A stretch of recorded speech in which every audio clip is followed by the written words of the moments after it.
I have never seen the liberal media turn on a Democrat quite like this. So Chuck Schumer is on this embarrassing press tour trying to defend why he voted for the Congress spending bill because the Democrats are absolutely livid. So he goes on CBS this morning and the panel absolutely destroys this man. What I got from this interview and why I want to share it so bad is not just the comedy of Chuck Schumer being devoured by his own, it's the state of panic and desperation that the Democrats are in and their willingness to consider using extraordinary measures to get what they want. As always, like the video and subscribe to the channel, but let's start with them asking Chuck Schumer point blank to defend his position on why he voted for the spending bill. Now, last week, you and 9 other Democrats helped avert a government shutdown by voting for a Republican-written bill, which many Democrats have been angered by, and we've seen it described as a civil war, as a train wreck.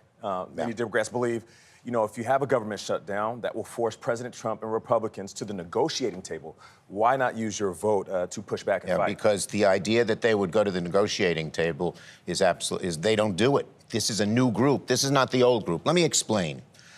I knew when I took this vote, there'd be a lot of protests, but I felt I had to do it for the future, not only of the Democratic Party, but the country. Because here's as bad as that CR bill was, and it was bad, a shutdown is 10 times worse. Let me give you what happens. And been blamed on the Democrats. And you're right, Gail. But can I just explain what? But you had been saying you were not going to vote. I think people were upset with you, and people are very upset with you because you had led people to believe that, no, I'm going to vote against. Okay, well, let me explain why first a shutdown is terrible. People ought to know that.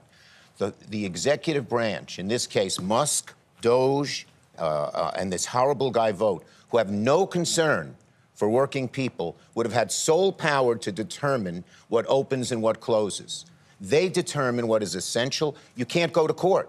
So on day 2, get rid of SNAP and food for hungry kids. It's not essential. Day 4, get rid of mass transit aid. Let New York City do it. Not essential. Cut back on Medicaid and health care. Within 2 weeks, everyone would have been howling. Furthermore, it's even worse. It has no off-ramp. Guess who determines when we leave the shutdown?